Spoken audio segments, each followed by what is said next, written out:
Halo, saya dari kelompok 10 dengan nama Septian Sandra Kusuma dengan NIM 24115927 akan mempresentasikan sebuah modul input-output. Kita akan masuk ke pendahuluan. Dalam sistem komputer, terdapat peran input-output yang berfungsi untuk menjembatani antara CPU dan perangkat eksternal seperti keyboard, mouse, printer, atau hard disk. Tanpa modul input-output, CPU tidak langsung berkomunikasi dengan perangkat luar karena perbedaan format dan kecepatan transfer data. Tantangan utamanya, yang pertama, perbedaan kecepatan antara CPU, yaitu nanodetik, dan perangkat eksternal, yaitu milidetik. Yang kedua, manajemen buffer dan sinkronisasi data agar tidak terjadi kehilangan data. Yang ketiga, efisiensi penggunaan CPU agar tidak terbuang hanya untuk menunggu perangkat. Kita masuk ke struktur sistem input-output dengan komponen utama yaitu CPU yang mengendalikan seluruh sistem operasi. Kedua, memori utama untuk menyimpan data dan instruksi. Yang ketiga, modul input-output yang menghubungkan CPU dengan perangkat eksternal. Yang keempat, perangkat eksternal itu sendiri yaitu input seperti keyboard atau sensor dan output seperti printer atau display. Kita akan masuk ke fungsi modul input-output, yaitu yang pertama, sebagai perantara komunikasi data antara CPU dan perangkat eksternal. Yang kedua, mengatur kontrol, status, dan aliran data agar tidak bentrok. Dengan komponen utamanya, yaitu data register untuk menyimpan data sementara yang dikirim atau diterima. Yang kedua, kontrol register untuk menentukan jenis operasi, itu baca atau tulis. Yang ketiga, status register, memberi sinyal apakah perangkat siap atau sibuk. Kita lanjut ke program input-output, yaitu metode di mana CPU mengontrol penuh proses input-output, memeriksa status perangkat secara terus-menerus atau polling. Cara kerjanya yaitu CPU mengirim perintah ke modul input-output. Yang kedua, CPU menunggu hingga perangkat siap.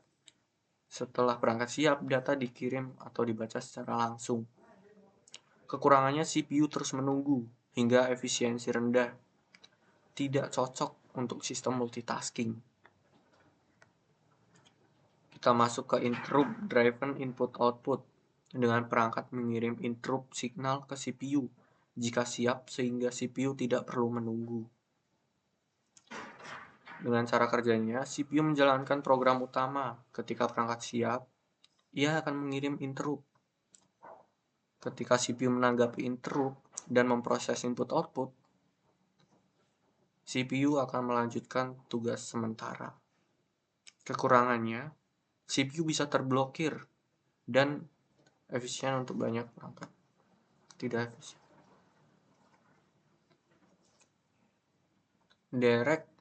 Kita masuk ke direct memory access, yaitu memungkinkan transfer data langsung antara perangkat dan memori tanpa melibatkan CPU secara aktif.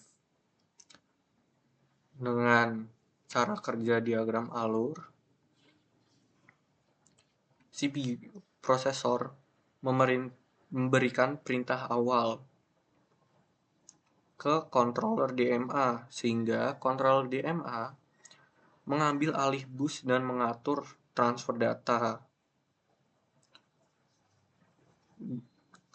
Controller DMA memberikan transfer data ke perangkat input-output dan memori utama.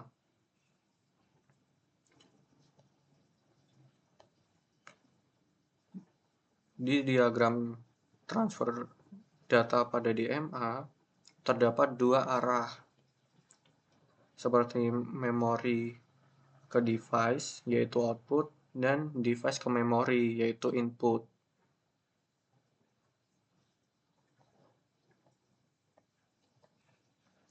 Kelebihannya, sangat efisien untuk transfer data besar, seperti disk audio dan jaringan. CPU bisa fokus pada tugas lain. Kita akan masuk ke input-output channel atau input-output prosesor, yaitu unit khusus yang memiliki kemampuan prosesor tersendiri untuk mengelola beberapa perangkat I/O sekaligus. Dengan pengaplikasian di mainframe, yaitu IBM Z Series yang menggunakan channel subsystem.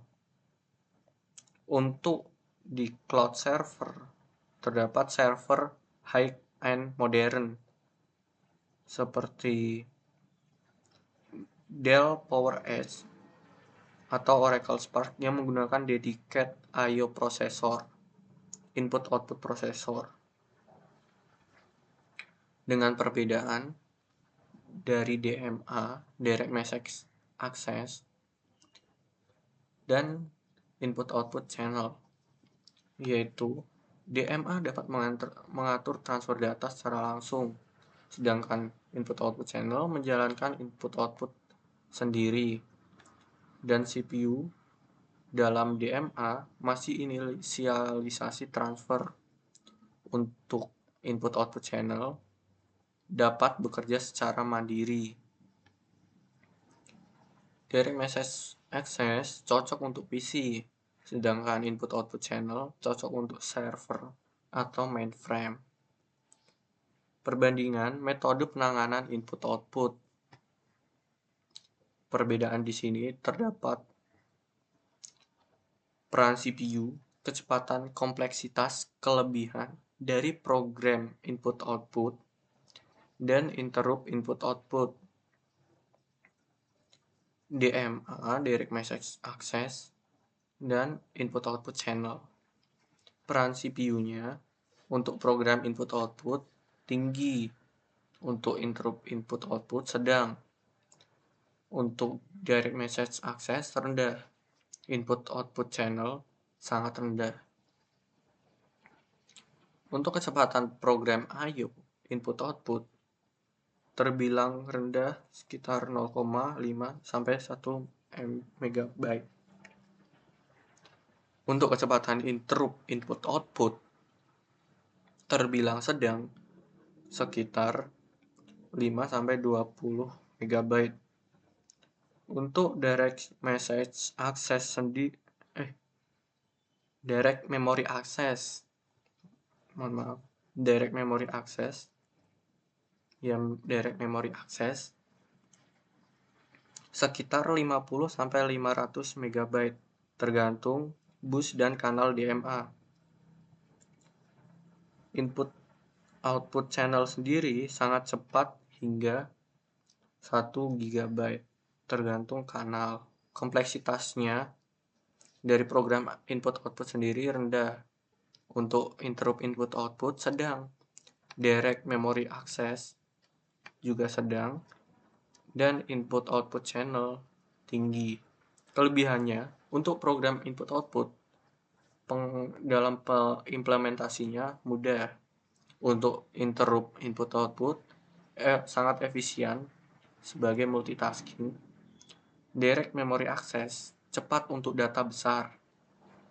Input output channel mandiri dan paralel. Implementasi nyatanya yaitu komputer pribadi seperti dengan keyboard, mouse, monitor, dan printer bekerja melalui modul input output. Ketika pengguna mengetik, sinyal dari keyboard dikirim melalui input output controller menuju CPU untuk diolah menjadi teks di layar. Printer sendiri menggunakan interrupt driven I/O agar CPU tidak perlu menunggu printer selesai.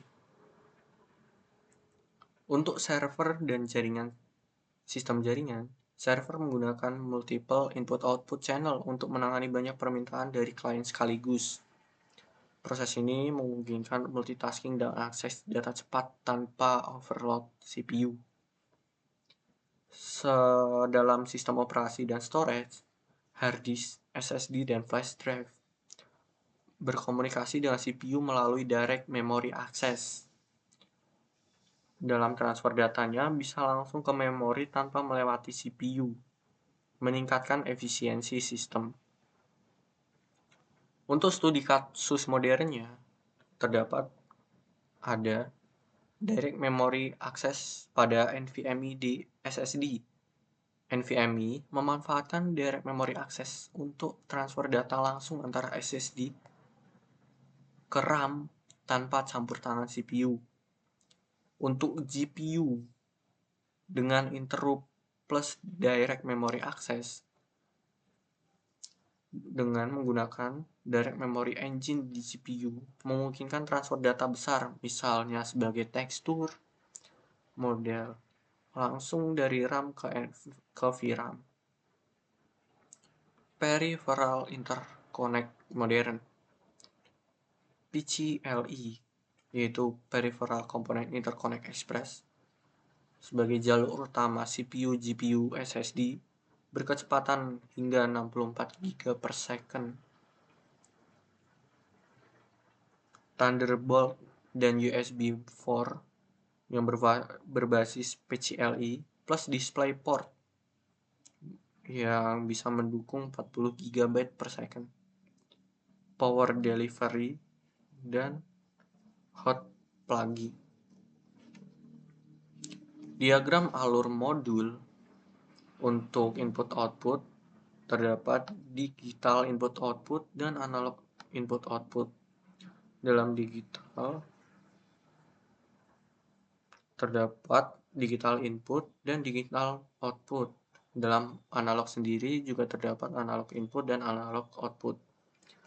Kesimpulan, untuk input-output modul, komponen penting dalam sistem komputer yang berfungsi mengatur komunikasi antara CPU dan perangkat eksternal dengan berbagai metode pengenangan input-output seperti program, interrupt-driven, DMA, Direct Memory Access, Direct Memory Access, dan Input-Output Channel, sehingga sistem komputer dapat beroperasi secara efisien dan stabil.